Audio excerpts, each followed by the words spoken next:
2009 में राजकुमार हिरानी की एक फिल्म आई, three idiots. Aamir Khan played Phunsukh Wangdu. Film popular हुई, कैरेक्टर मेमोरेबल बना। बट वेट अ सेकंड, ये कहानी ऐसे शुरू नहीं हो सकती। कब तक हम सोनम वांगचुक का इंट्रो थ्री इडियट्स से देते रहेंगे? ऐसी फिल्म जिससे वो पूरी तरह से एसोसिएट भी नहीं करते। So let's scrap it. Sonam Wangchuk की स्टोरी कुछ तस्वीरों से शुरू करते हैं।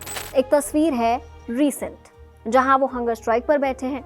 दिल्ली का जंतर मंतर सीजेपी के साथ मिलकर प्रोटेस्ट कर रहे हैं। लोगों से अपील कर रहे हैं कि 20 जुलाई को पार्लियामेंट तक मार्च करें। अगली तस्वीर भी एक प्रोटेस्ट से ही है। This time the location is Ladakh. Sonam Ladakh, वहां के एनवायरनमेंट, वहां के लोगों के लिए प्रोटेस्ट कर रहे हैं। 21 दिन की हंगर स्ट्राइक पर है। पूरे देश तक उनकी आवाज पहुंचती है, बस जहां पहुंचनी चाहिए थी वो सुनने के मूड में ही नहीं थे। ये देश अपनी कॉन्शियसनेस में सोनम वांगचुक को ऐसी ही तस्वीरों से याद रखता है। एक rebel engineer, teacher, innovator, activist, national hero, जिसे सिस्टम ने अपनी कन्वीनियंस के हिसाब से विलेनाइज करने की कोशिश भी की। सरकारों ने अपनी कन्वीनियंस पर उन्हें अप्रिशिएट किया और उसी कन्वीनियंस का हवाला देकर नेशनल थ्रेट भी डिक्लेयर कर दिया। स्पॉटलाइट का ये एपिसोड सोनम वांगचुक के नाम है, वो आदमी जो एक ब्रैकेट में फिट होने के लिए नहीं बना।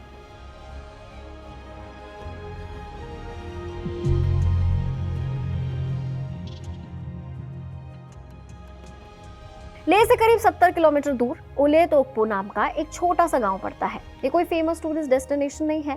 वो बात अलग है कि आज लोग इसे सोनम वांगचुक की बर्थ प्लेस के तौर पर जानते हैं। सोनम जब पैदा हुए तब उस गांव में कोई स्कूल नहीं था। 9 साल की उम्र तक वांगचुक की पूरी पढ़ाई उनकी मां तसेंग्रिक वांगमो ने घर पर ही कराई, वो भी उनकी अपनी मदर टंग में, लद्दाखी में। उनके पिता सोनम वांग्याल एक पॉलिटिशियन थे। 1975 में जब जम्मू कश्मीर सरकार में मंत्री बने तो पूरा परिवार श्रीनगर शिफ्ट हो गया। वहीं से वांगचुक की तकलीफ शुरू हुई। श्रीनगर के जिस स्कूल में उन्होंने एडमिशन लिया, वहां क्लासेस सिर्फ उर्दू और कश्मीरी में होती थी और वांगचुक सिर्फ लद्दाखी जानते थे। टीचर्स उन्हें ऐसी भाषा में बुलाते थे जो उन्हें समझ ही नहीं आती थी, इसीलिए क्लास में अक्सर चुप ही रहते। टीचर्स को लगता कि ये बच्चा स्मार्ट नहीं है, इसे पढ़ाई में कोई इंटरेस्ट ही नहीं है। लेकिन सच कुछ और ही था। वांगचुक इस टाइम को अपनी जिंदगी का सबसे डार्क फेस बताते हैं। जब ये सब टॉलरेट करने की हद से ऊपर बढ़ गया, तब ही टुक अ ड्रास्टिक स्टेप। वांगचुक अकेले भागकर दिल्ली आ गए। यहाँ उन्होंने केंद्रीय विद्यालय के प्रिंसिपल के सामने अपनी पूरी बात रखी और एडमिशन मांगा। दिल्ली में उनकी सिचुएशन पूरी तरह बदल गई। वो याद करते हैं कि यहाँ पहली बार क्लास में एक हाथ उठाकर टीचर से सवाल पूछने की हिम्मत मिली। उनका कॉन्फिडेंस लौटने लगा। आगे चलकर उन्होंने श्रीनगर के नेशनल इंस्टीट्यूट ऑफ टेक्नोलॉजी से मैकेनिकल इंजीनियरिंग में बीटेक किया, वो भी अपने फादर के अगेंस्ट जाकर। उनके पापा चाहते थे कि वांगचुक सेफ करियर के लिए ऑप्ट करे, कोई सरकारी नौकरी करे, but Wangchuk only wanted to sign up for the engineering. उन्होंने ऐसा किया भी। वो बात अलग है कि this created a temporary rift between father and son. 1988 में Sonam Wangchuk completed his graduation. Graduation के फौरन बाद उन्होंने अपने भाई और 5 साथियों के साथ मिलकर एक ऑर्गेनाइजेशन बनाई, students education and cultural movement of Ladakh, यानी SECMOL। वजह थी लद्दाख का एजुकेशन सिस्टम। यहाँ हालत ऐसी थी, करीब 95% स्टूडेंट्स अपने स्टेट एग्जाम में फेल हो जाते थे। करिकुलम उर्दू में था, जो लद्दाख के बच्चों के लिए अनफेमिलियर लैंग्वेज थी।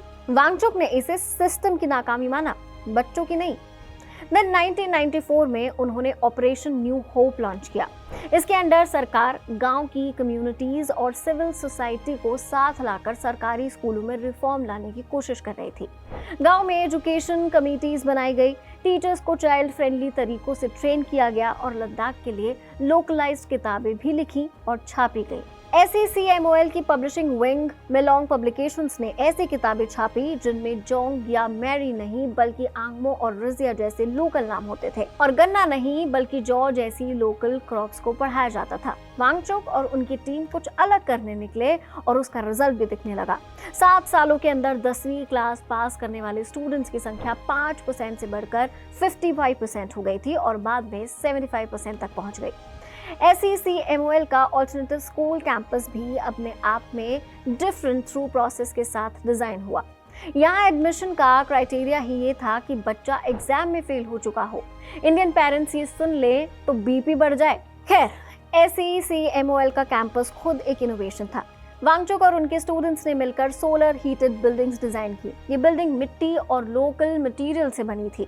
बाहर भले ही 15 डिग्री टेम्परेचर हो रहा हो, लेकिन अंदर प्लस 15 डिग्री बनाए रखती थी। ना फॉसिल फ्यूल, ना बिजली का हेवी कंजम्पशन, सिर्फ सोलर एनर्जी पर फंक्शन कर रही थी। इसी दौरान 1993 से 2005 तक वांगचुक ने लद्दाख की इकलौती प्रिंट मैगजीन लद्दाख मेलोंग के एडिटर की जिम्मेदारी भी निभाई और 2001 में लद्दाख हिल काउंसिल के लिए एजुकेशन एडवाइजर भी बने। अपनी बिल्डिंग डिजाइन स्किल्स को और शार्प करने के लिए उन्होंने फ्रांस के ग्रेनोबल शहर में क्राटेर स्कूल ऑफ आर्किटेक्चर से अर्बन आर्किटेक्चर में मास्टर्स भी किया। ये वो काम था जिसने 2009 में आमिर खान की फिल्म 3 इडियट्स को इंस्पायर किया था। फिल्म का किरदार फुनसुक वांगडू ऐसा आदमी था जो रटने के बजाय समझने में यकीन रखता था, जो सिस्टम को चैलेंज करता था। हालांकि खुद वांगचुक इस कंपैरिजन से हमेशा दूरी बनाए रखते हैं और कहते हैं कि उनकी रियल लाइफ फिल्म की कहानी से काफी अलग है।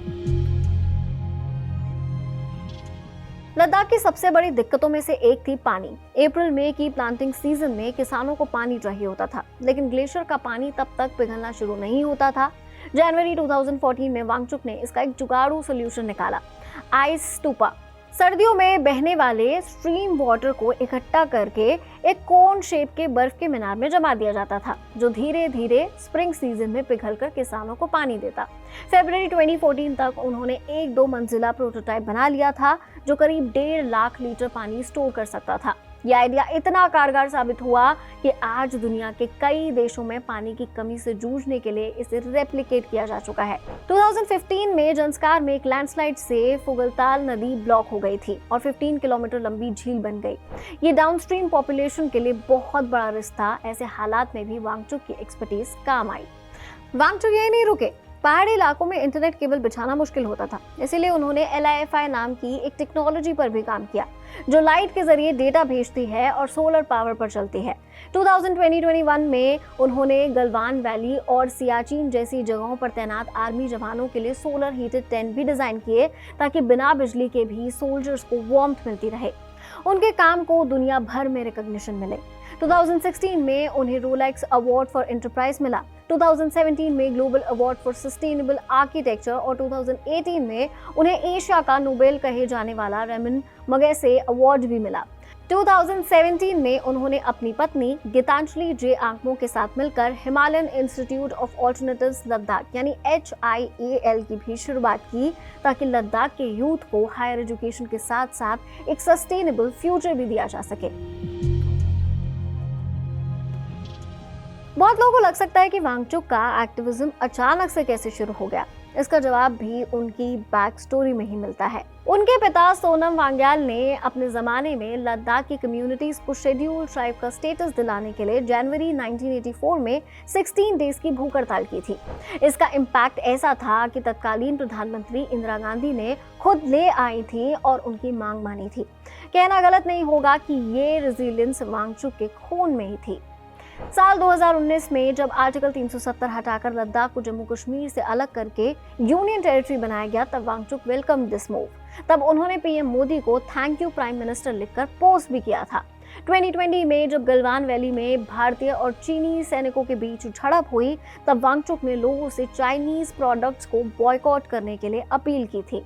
यहाँ तक कि सरकार को उनसे कोई इशू नहीं था, वो सरकार को नहीं खटक रहे थे। However, that also changed. Ladakh के लोगों की डिमांड थी कि उन्हें कॉन्स्टिट्यूशन के 6th शेड्यूल के तहत सुरक्षा दी जाए, ताकि उनकी जमीन, कल्चर और रिसोर्सेज के बाहरी कॉर्पोरेट एक्सप्लॉयटेशन से उन्हें बचाया जा सके। जनवरी 2023 में वांगचुक ने खारदुंग ला दरे पर एक क्लाइमेट फास्ट शुरू किया। टेम्परेचर माइनस में था और कंडीशंस वर एक्सट्रीम। इसके चलते उन्हें हाउस डिटेंशन में भी रखा गया। उन्होंने प्रधानमंत्री मोदी को सीधा एक SOS मैसेज भी भेजा था। मार्च 2024 में उन्होंने 21 डे का एक और लंबा क्लाइमेट फास्ट किया, अनाउंस किया कि this is fast until death. इस बार मांग थी कॉन्स्टिट्यूशनल सिक्योरिटी और स्टेटहुड। उसी साल उन्होंने पश्मीना मार्च भी लीड किया, जिसमें लद्दाख के लोग अपने पशुओं के साथ पैदल चलते, ताकि पशुपालकों की आजीविका पर मंडरा रहे खतरे को हाईलाइट किया जा सके। बाद में उन्होंने दिल्ली तक एक मार्च भी निकाला, जिसे पुलिस ने बॉर्डर पर रोक दिया और वांगचुक को कुछ देर के लिए हिरासत में भी लिया गया। सितंबर 2025 में हालात बद से बदतर हो गए। वांगचुक और ले एपेक्स बॉडी के दूसरे लीडर्स फिर से भूख हड़ताल पर बैठ गए। 14 दिन बीत चुके थे, अब तक पीसफुल प्रोटेस्ट चल रहा था, पर 24 सितंबर को सब बदल गया। कुछ लोगों ने ले में मौजूद बीजेपी ऑफिस में आग लगा दी। सिक्योरिटी फोर्सेस ने जवाबी फायरिंग की, जिसमें एक पूर्व फौजी समेत 4 लोगों की मौत हो गई और दर्जनों लोग घायल हुए। प्रशासन ने इसके बाद बड़े स्केल पर क्रैकडाउन किया। 80 से ज्यादा लोग अरेस्ट हुए, जिनमें वो प्रोटेस्ट लीडर्स भी शामिल थे जो पीसफुली प्रोटेस्ट कर रहे थे। वांगचुक को नेशनल सिक्योरिटी एक्ट यानी कि एनएसए के तहत डिटेन कर लिया गया। उनकी फैमिली को बिना इन्फॉर्म किए उन्हें लद्दाख से राजस्थान के जोधपुर सेंट्रल जेल शिफ्ट कर दिया गया। सरकार ने उन पर आरोप लगाया कि उन्होंने अरब स्प्रिंग जैसी बगावत की बात की थी और लद्दाखी युवाओं को तिब्बत जैसे सेल्फ इमोशनल प्रोटेस्ट के लिए उकसाया था। सरकार ने उनके एनजीओ SECMOL पर विदेशी फंडिंग को लेकर आरोप लगाकर उसका FCRA लाइसेंस रद्द कर दिया और HIAL पर CBI जांच बिठा दी। लद्दाख के डीजीपी ने तो ये तक कह दिया कि वांगचुक के पाकिस्तानी लिंक्स हैं, क्योंकि वो फरवरी 2025 में अपनी पत्नी के साथ एक हिमालयन क्लाइमेट कॉन्फ्रेंस में पाकिस्तान गए थे, जो UN और डॉन मीडिया ने ऑर्गेनाइज की थी। केंद्र सरकार की इस अप्रोच पर कई लोगों ने सवाल उठाए, यहाँ तक कि बीजेपी के सपोर्टर रह चुके लोग इस प्रतिक्रिया की निंदा करने लगे। दूसरी ओर वांगचुक की पत्नी गीतांजलि अंगमो ग्राउंड पर लड़ाई लड़ रही थी। उन्होंने महीनों तक अपने पति से बात करने की परमिशन उन्हें नहीं दी गई। उन्होंने आरोप लगाया कि सरकार उनके पति को फ्रेम कर रही है और 2 अक्टूबर 2025 को सुप्रीम कोर्ट में एक हेबियस कॉर्पस पिटीशन लिखित में दी गई। केस कई बार टलता रहा। आखिरकार करीब 170 दिन जेल में बिताने के बाद 14 मार्च 2026 को केंद्र सरकार ने वांगचुक की NSA डिटेंशन वापस ले ली और उन्हें रिहा कर दिया गया।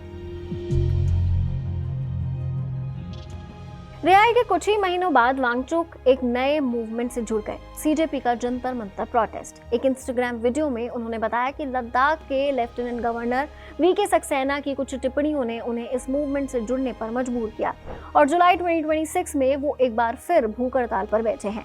दिल्ली के इस एक्सट्रीम वेदर में सिस्टम से अकाउंटेबिलिटी मांग रहे हैं। वांगचुक 2 फ्रंट पर लड़ाई लड़ रहे हैं, एक है फिजिकल और मेंटल और दूसरी है इनविजिबल लड़ाई। वो लड़ाई जो डिसेंट करने पर उनका चाइनीज पाकिस्तानी कनेक्शन निकाल लेती है, जो उन्हीं के देश के सिटीजन्स को उनके खिलाफ लाकर खड़ा कर देती है। बाकी CJP प्रोटेस्ट और 20 जुलाई की मार्च में क्या होगा, उसके अपडेट्स आपको जिंदाबाद पर मिलते रहेंगे।